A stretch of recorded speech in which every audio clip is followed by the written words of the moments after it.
Halo Mas Adi. Halo Len. Oke, di video kali ini kita akan bahas mengenai bagaimana topik problem solving and creativity bisa menjadi panduan desain produk kamu. Ya, Nah, gimana nih Mas? Coba. ya kalau kita lihat dari video-video di topik yang pertama tentang learning tips, kalau nggak salah dua learning tips yang pertama di dua topik yang pertama di topik yang memory dan di topik perception itu saya fokusnya ke technical tips, di mana secara teknis kamu bisa memahami materi-materi psikologi kognitif dan psikologi belajar. Di dua video yang lain yang problem solving dan creativity ini,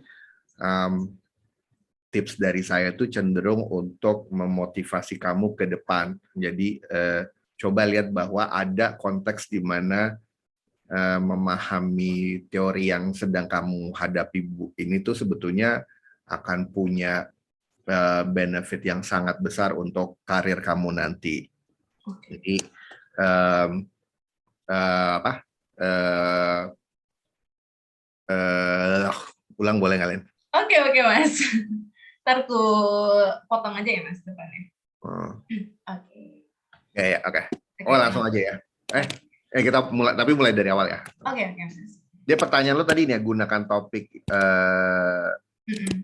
ya. Jadi nanti pertanyaan lo yang berikutnya adalah di sini bagaimana implementasinya ya. Ya Mas. Oke. Sorry. Oke, mulai ya Mas. Ya. Halo Mas Adi. Halo Len. Oke, di episode kali ini kita akan membahas mengenai bagaimana topik problem solving and creativity itu bisa menjadi panduan untuk desain produk. Ya. Nah, itu maksudnya bagaimana, Mas? Jadi gini, kalau di dua episode yang awal, tips yang saya berikan itu cenderung fokus ke bagaimana kamu menghadapi buku kamu. Lena pernah cerita ke saya bahwa Siebel dan psikologi belajar dan psikologi kognitif itu banyak sekali istilahnya, banyak sekali materinya. Nah, waktu itu saya kasih tips bagaimana membuat supaya teori ini, semua materi-materi bahan yang 800 halaman per buku ini bisa ditelan dalam satu lemari memori gitu ya. Nah, dua video yang lain, teman-teman ini fokus ke melihat teori ini sebagai modal teman-teman untuk nanti berkreasi di karir teman-teman. Jadi bukan tips bagaimana memahami materinya, tapi effort teman-teman untuk memahami teori ini itu sangat worth it kok. Di depan teman-teman akan merasa bahwa teori-teori mazhab ini akan punya peran yang besar dalam karir teman-teman. Jadi kalau nanti setelah kamu lulus, entah kamu bergabung dengan perusahaan atau kamu bahkan membuat perusahaan sendiri gitu ya, kamu pasti akan merancang produk, kamu pasti akan merancang program, entah itu program training, entah itu kamu diminta untuk membuat buku, kamu mengadakan seminar, webinar, kamu ngadain pelatihan, kamu ngadain workshop terbuka untuk publik ataupun untuk kalangan terbatas. Kamu mungkin harus membuat channel YouTube, harus membuat channel podcast. Nah, ini semua disebut sebagai produknya kamu. Kamu pasti akan membuat karya-karya seperti ini. Oke, lalu implementasinya tuh bagaimana, Mas? Oke, kita bahas dua topik kan ya sekarang ya, ada decision making, ada problem solving dan creativity ya. Oke, pertama adalah balik tadi, ketika kamu bekerja, kamu pasti akan membuat sebuah produk. Kamu akan membuat banyak produk sepanjang karir kamu. Setiap produk itu adalah solusi. Di setiap industri, setiap produk itu adalah solusi bagi konsumen kamu. Jadi untuk membuat produk, kamu harus mereverse engineer pengalamannya konsumen menjadi produk. Kamu mesti melihat bahwa iPod itu menjawab keresahan pengalaman menikmati musik. Kamu mesti melihat bahwa pelatihan kamu, misalnya pelatihan tentang leadership, itu adalah sebuah jawaban terhadap isu leadership di satu perusahaan, entah itu perusahaan kamu atau perusahaan orang lain. Misalnya psikoedukasi tentang digital citizenship, itu adalah yang kamu rancang, itu adalah solusi buat satu institusi, satu sekolah, satu komunitas yang mengalami kericuhan di lingkungan digital misalnya.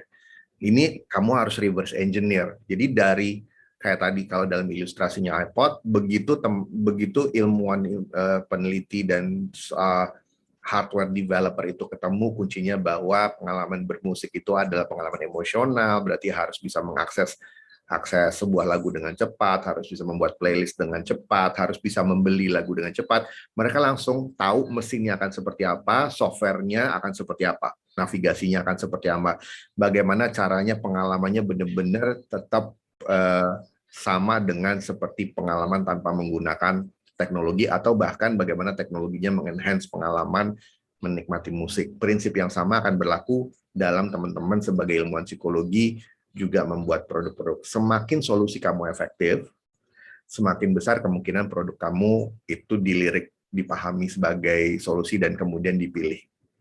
Oke, Mas. Lalu kalau di kreatif tuh gimana, Mas? Oke, jadi gini,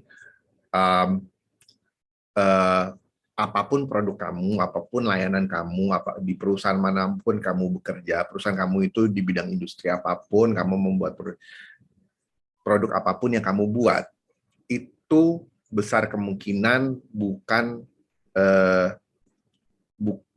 bukan satu-satunya produk yang pernah ada. Kamu bukan pemain tunggal.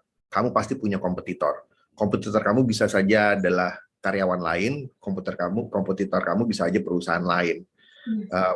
Jadi ya kamu sama-sama bikin training, tapi bedanya training kamu dengan training orang lain apa? Kamu sama-sama bikin training leadership, tapi training leadership kamu dengan orang lain apa? Kamu sama-sama bikin workshop tentang team building, tapi workshop kamu bedanya dengan yang lain apa? Gitu. Sama aja seperti ya kamu ada banyak pilihan mobil yang kamu mau yang mana? Ada pilihan smartphone, kamu mau smartphone yang mana?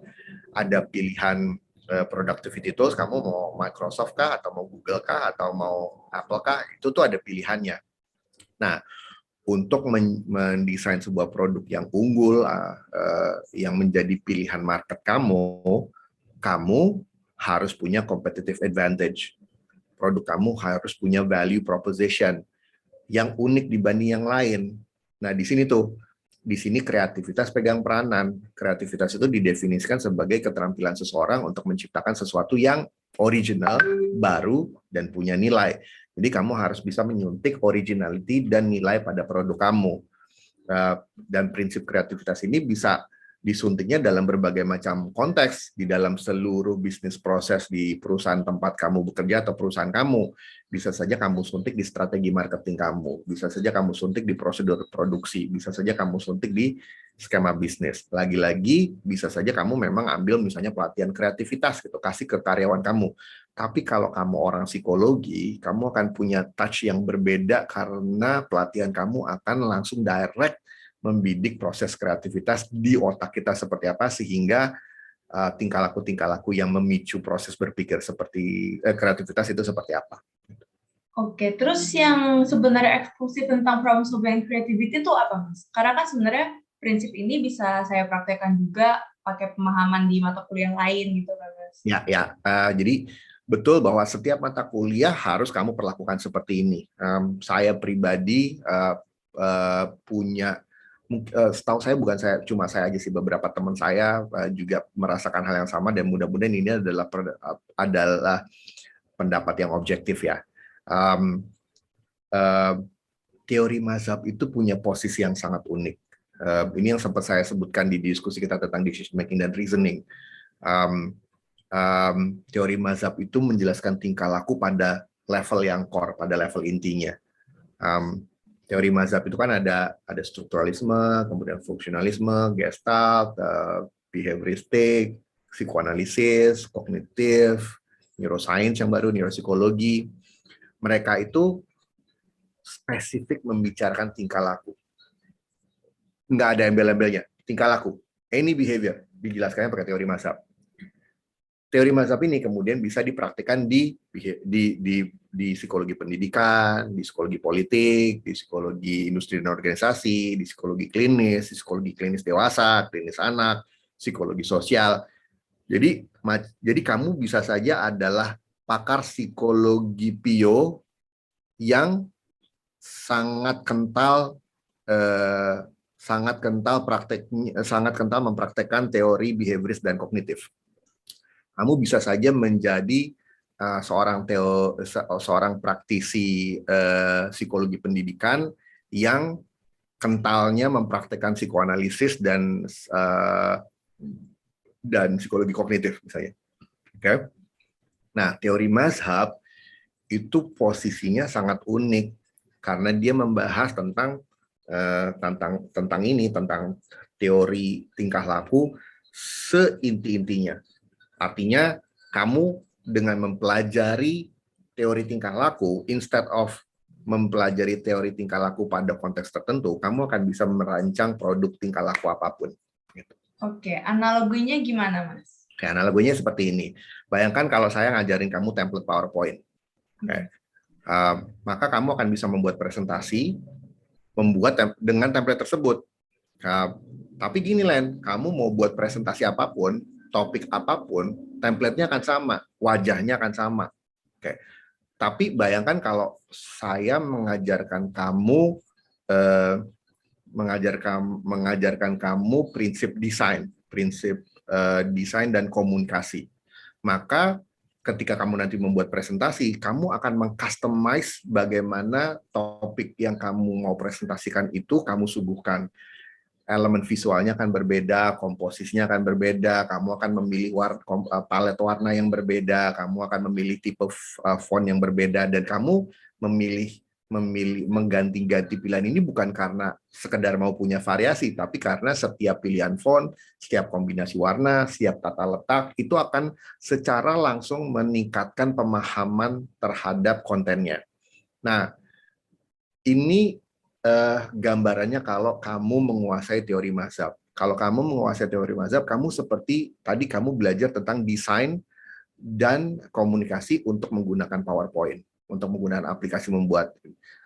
Artinya kamu akan bisa membuat intervensi tingkah laku apapun. Kamu tidak terpaku dengan template-template yang sudah ada. Kamu mungkin akan buat pelatihan yang topiknya berbeda. Kamu mungkin akan membuat pelatihan tentang leadership tapi dengan approach yang berbeda. Kamu mungkin akan membuat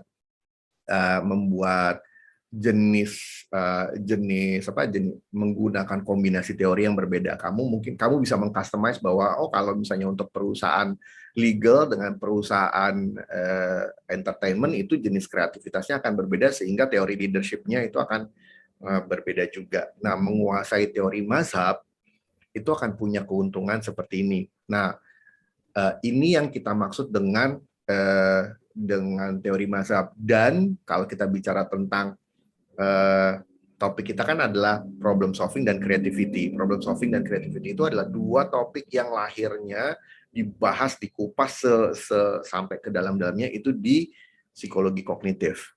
Nah, mempelajari ini itu jadi bekal kamu yang sangat valuable. Jadi kamu berpotensi untuk berinovasi di setiap produk yang kamu buat. Oke, teman-teman, sekian untuk episode kali ini. Terima kasih, Mas Adi. Thank you, Les. Sampai ketemu lagi. Ketemu, Mas.